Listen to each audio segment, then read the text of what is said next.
ልዑል የሰጠውን መልስ አይታችኋል። ስለ ኤልሳ በጣም መጥፎ ምንም እንኳን እንደው ጸባይ እንኳን ቢኖርባት ሱስም ቢኖርባት ምንም ቢኖር ያው ገመና የሚባል ነገር አላት ትሸፍናላችሁ እንጂ እንደዚህ ለዛውም ካሜራ ተደቅኖ እያየ ስለ ወንድሙ ልጅ መጥፎ ነገር ማውራቱ የሱ ምን ያክል ለሷ ምን ያክል ክፉ እንደሆነ በዚህ ማየት ትችላላችሁ ማለት ነው። ሰውን ልጅ ያው አንዳንድ ጊዜ አብዛኛው እኛ በአለባበስ እንገምተዋለን፣ ሀብታም ድሃ እንላለን። እና አንዳንድ ደግሞ ሳያስመስሉ ደግሞ አለባበሳቸውን ስታዩ ምስኪን ምናምን ምንድን ነው አንገት ደፊ አገር አጥፊ የሚባል አባባል አለ። ይሄ ሰውዬ ስናየው በጣም ምስኪን መስሎ ግን ውስጥ ለውስጥ የሚሰራው ስራ ምን ያክል ከአባቷ ጋር ምን አይነት ችግር ቢኖርበት እንደሆነ አላቅም። አብዛኛው እንግዲህ ምንም ቢሆን የአባት የእናት ንብረት የሚባል ነገር አለ። ውርስ ነው የሚባል እንደተከፋፈሉ እሱን እንኳን ማመን አልቻለም። እንግዲህ እነሱ ተከፋፍለው ከተከፋፈሉ በኋላም ቢሆንም የኤልሳ አባት ሰርቶም ሊሆን ይችላል ሀብታም የሆነ። ይሄ ሰውዬ ደግሞ ምንም እንደሌለው ነው የሚናገረው። ግን የኤልሳን አባት ንብረት በሱ ስም እያዞረ ብዙ ነገር የገቢውን በሱ ስም እንደሚያስገባ ነገር ሁሉ ነገር ደርሶበታል። ሞር ደግሞ አሁን ኤልሳ ያለችበትን የሚጠቁም ሰው አንድ ወንድማችን አግኝቶ ነበር። እሱም ምንድን ነው ፈራ። ታውቃላችሁ አንዳንዴ ለህይወቱም እሱም አስፈሪ ነገር ነው። ይሄ ሰው እንደዚህ ቢለኝ ቢያገኘኝስ እውነቱን ተናግሬ ምናምን የማለት እንትንም ፈራ ተባ እያለ ነው። ግን እውነቱን ታያላችሁ፣ እውነቱ ትወጣለች። እውነት ተደብቃ አትቀርም። ማህሌት በምን አይነት ሁኔታ እንዳለች እንግዲህ መውጣቱ ስለማይቀር እስከዛው ድረስ ጊዜ ቢፈጅም መቼም እውነት እውነት ናት ማለት ነው። ሰውየው ካነጋገሩ መገመት ትችላላችሁ። ሙሉን ፐርሰንት አጎቷ ነው ያገታት ብላችሁ ማሰብ ትችላላችሁ።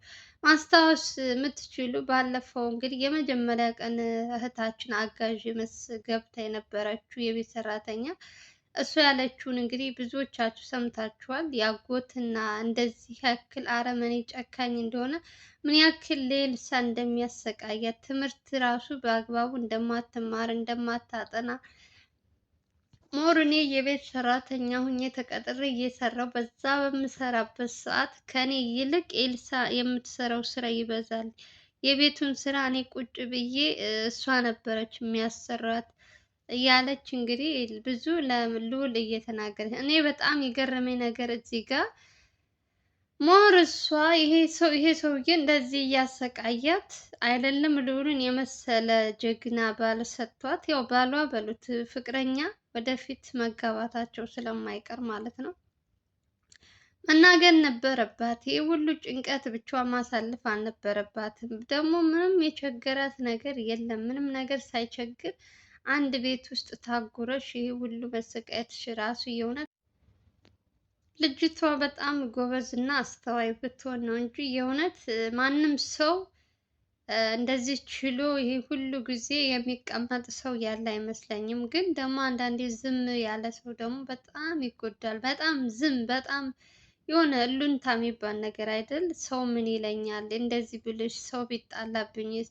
አባቷን ደግሞ እንደሚያስፈራራው አባትሽን እገለዋለሁ አባትሽን አግቼ ነው እንደዚህ አድርጌ ምናምን እያለ ስለሚያስፈራራት ያው በአባትሽ ደግሞ በቤተሰብ ሲመጡብሽ ደግሞ ትንሽ ከባድ ነው።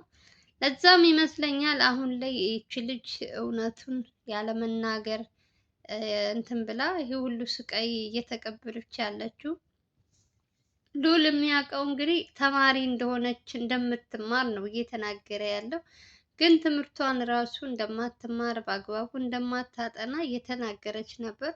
ሞር ከልዑል ጋር አንድ ሁለት ሶስት ቀን መሰለኝ በአካል እኛ ቪዲዮ ሰርተው የመጡ ያው ከካሜራ ጀርባ አናቅም፣ ግን ፊት ለፊት ያየናት ሁለት ሶስት ቀን ልዑል ታሞ ሳለ በደንብ እያስታመመችው እንትኑን ምናምን በቃ ሁሉ ነገር እየተንከባከበችው ነበረ። እናቱን በጣም ወዳት ነበር የልዑል እናት እና አሁን ላይ እንደዚህ አይነት ነገር ሲደርስባት መናገር ነበረባት። ልዑልም በሷ ጥፋት እንግዲህ ራሱን ሲወቅስ ነበር። በእኔ ምክንያት ነው እንደዚህ ያደረኳት፣ የኔ ሰዎች ይሆናሉ እያለ በጣም ሲጨናነቅ አሁን ራሱ በጣም ያለበት እንትን እንደምታዩት ነው። ሰው ምንድን ነው ከፊቱ ምንድን ነው የሚባለው ፈገግታው ሁሉ የለም። እንደ በፊቱ የሚስቅ ልጅ ምናምን የለም። በቃ አሁን ሁሉ ነገሩ ከሷ ነው ያለው እና እግዚአብሔር ብሎ ደግሞ እንደው ተገኘች የሚባልበትን ቀን ቅርብ ያደርገው። አሁን እርግጠኛውን የምነግራችሁ ይሄ ሰውዬ በደንብ ቢያወጣጣው ያው እነ ልዑል ጋር ሲመጡ እንግዲህ አንዳንድ ሰዎች በጸባይ አይናገሩም፣ በዱላ የሚያምኑ ሰዎች አሉ። እና እንደነዚህ አይነት ሰዎች እኔ በዱላ አላምንም ሲጀመር ማለት ነው። ግን ደግሞ ግዴታ ከሆነ ደግሞ ምንም ላታረጉ አትችሉም። የሰው ልጅ ዱላ አህያ እንኳን በማይመታበት ዘመን ሰውን ልጅ እንደዚህ እንትን ማለት ጥሩ አይደለም። ግን ደግሞ በጸባይ መናገር ባለበት እንትን ቢናገር የተሻለ ነው። አንዳንድ ሰው ደግሞ ግግም ካለ በቃ የሆነ ከኔ በላይ ሰው የለም የሚለው ሰው መጨረሻው ደግሞ ከሰው በቃ የሆነ የወረደ ሆኖ ነው የሚገኘው። ይሄ ሰው አለባበሱ እንትን ብሎ በጣም ምስኪን መስሎ ድሃ መስሎ ቀርቦ ግን ውስጥ ለውስጥ ሲታይ አንደኛ ነገር ባለየና ስድ ነው። የወንድሙን ሚስት እኔ ለማውራት ራሱ ከባድ ነው። ለእሱ ላወራው እኔ ከበደኝ ታውቃላችሁ። እንዴት ነው ሰው ከወንድሙ ሚስት አንድ ቤት ውስጥ እየኖረ በስመ አብ መንፈስ ቅዱስ! ይሄማ ጤነኛ አይመስለኝም። የእውነት የተናወጠው ነገር አለ እንጂ ጤነኛ አይመስለኝም። አሁን ይሄን ነገር ልዑል ብቻ መያዝ የለበትም። ዘላለም ራሱ ቢያግዘው ሞር የተሻለ ይመስለኛል። ምክንያቱም ለሁለት ከሆኑ እንግዲህ ይቺን ልጅ ለማንት ለማለት ብዙም ይሄ ርቀት አይሄዱም አይደክሙም ማለት ነው። እውነቱ መውጣቱ ስለማይቀር ሰውየው አሁን ላይ በቃ ሽንፈት ታውቃላችሁ፣ ከኔ በላይ ሰው የለም። በቃ የሆነ ብቻ የሚናገረው ራሱ በስነ ስርዓት ራሱ የሚጠይቀውን ራሱ አይታችሁ ከሆነ ብዙ ጊዜ አይመልስለትም። በቃ ምክንያቱም ስራውን ስለሚያውቅ እንዳይታወቅበት ምንድን ነው እያድበሰበሰ ማለፍ ነው የሚፈልገው። ልዑል ደግሞ ጭንቀቱ እና ጭንቀቱ አንድና አንድ ነው፣ እሷን ማግኘት ብቻ ነው። እሱ የሚያሳድደው ደግሞ አጎት የተባለው ደግሞ አሁን ተገኝታ ስለ ብሩ ሁሉም ነገር በራሷ ስም እንደሚዞር ምክንያቱም አሁን ላይ እሱ ነው በእሱ ስም ነው እንግዲህ ሁሉ ነገር እንትን እያለ ያለው ማለት ነው። የአባቷ ድርጅት እንግዲህ ልጆቹ እንደሚሉት እንደዛ እያሉ ነው። ሞር አሁን ኤልሳ ከተገኘች በኋላ እንግዲህ እስካሁን ድረስ በስሙ ድሃ መስሎ እንደዚህ ሚሊኔር እንደሆነ እንግዲህ ልዑል ደርሶበታል። ይሄ ሁሉ ሀብት ሙሉ ሀብት ለኤልሳ እንደሚገባት እንግዲህ አንጠራጠርም። ይመለስላታል። ልጅቷ ብቻ በሰላም በጤና ምንም ሳትሆን ትገኝ ብቻ። የእውነት እሱ ትልቅ ነገር ነው። ልዑል በጣም ከፍቶታል ከምላችሁ በላይ ማለት ነው። በስማ ትዕግስተኛ ነው። እንደውም የእውነት ቁጭ ብሎ ራሱ ማውራቱ እነሱን በጣም ትዕግስተኛ ሰው ነው። አንጠልጥሎ ካስቀመጠበት እንዲያወጣት ነበር የማደርገው። የእውነት አንዳንድ ጊዜ እልክ ታውቃላችሁ፣ በእልክ ጥሩ አይደለም። እኔ እልከኛ ሆኖ ሳይሆን በእልክ ተነሳስታችሁ ያልሆነ ነገር ከማድረግ በእርግጥ እንደ ልዑል ዝምተኛ ብዙ ነገር ከዝምታ ብዙ ነገር ይገኛል። የኋላ የኋላ ትገኛለች ብለን እንግዲህ ተስፋ እናደርጋለን። ከዚህ ካለበት ጭንቀት ልዑል ወጥቶ ማለት እንደዚህ ሆኖ አይቼው አላውቅም። እኔ እንደዚህ ደብሮት ሁልጊዜ ሲስቅ የሆነ እንትን ሲል ነው እንጂ እንደዚህ እንዳሁኑ ሆኖ አያውቅም። ለማንኛውም እንግዲህ እንደምትገኝ ተስፋ እናደርጋለን። ልዑላችንም ወደ ድሮ ይሄ የአሸናፊ ጉዳይ ጨረሱ አልጨረሱ ስንል ጭራሽ ሌላ ከላይ አንዱ ሳይጨርሱ አንዱ አሁን ትልቁ እንትን አሸናፊ ነበር። ወደ እሱ ስራ ሲገቡ ነው እንግዲህ ሚስቱ የጠፋችው። ይሄ ሰውዬ እንደፈለገ ይንቀሳቀስ ተብሎ ነው እንግዲህ ለሱ ብሎለት ነው።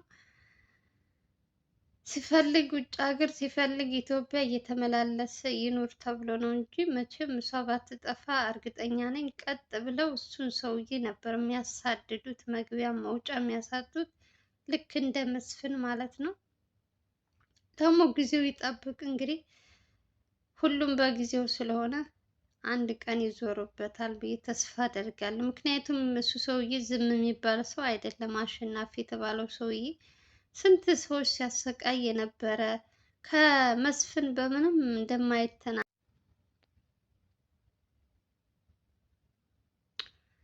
ለማንኛውም የምወዳችሁ የማከብራችሁ ውዶቼ ማሮቼ ትላለች። ለማንኛውም ሰላማችሁ ይብዛልን፣ ቸር ወሬ ያሰማን። ኤልሳ ተገኘች የሚባልበትን ቀን በቅርብ ያደርገው ምኞቴ ነው። ልውላችንም ወደ ድሮ ማንነቱ በቃ ፈገግታው ሁሉ ነገር በቃ ሰላሙ እንዲመለስ እንመኛለን። ለማንኛውም የዛሬው ቪዲዮ ይመስል ነበረ። ከተመቻችሁ ቪዲዮ ላይክ እያደረጋችሁ አዲስ ከሆናችሁ ደግሞ ሰብስክራይብ ያደረጋችሁ ኦሬዲ ላይክም እያደረጋችሁ ነው። አመሰግናለሁ። ክበሩልኝ። ሹክራን ሹክራን ሹክራን ያገልቢ አውምሪ ማለት ነው። እናመሰግናለን። ሰላም ፍቅር ተመኘውላችሁ። በሌላ ቪዲዮ እስከምንገናኝ ድረስ ደህና ሰንብቱ። እንወዳችኋለን። ባይ ባይ።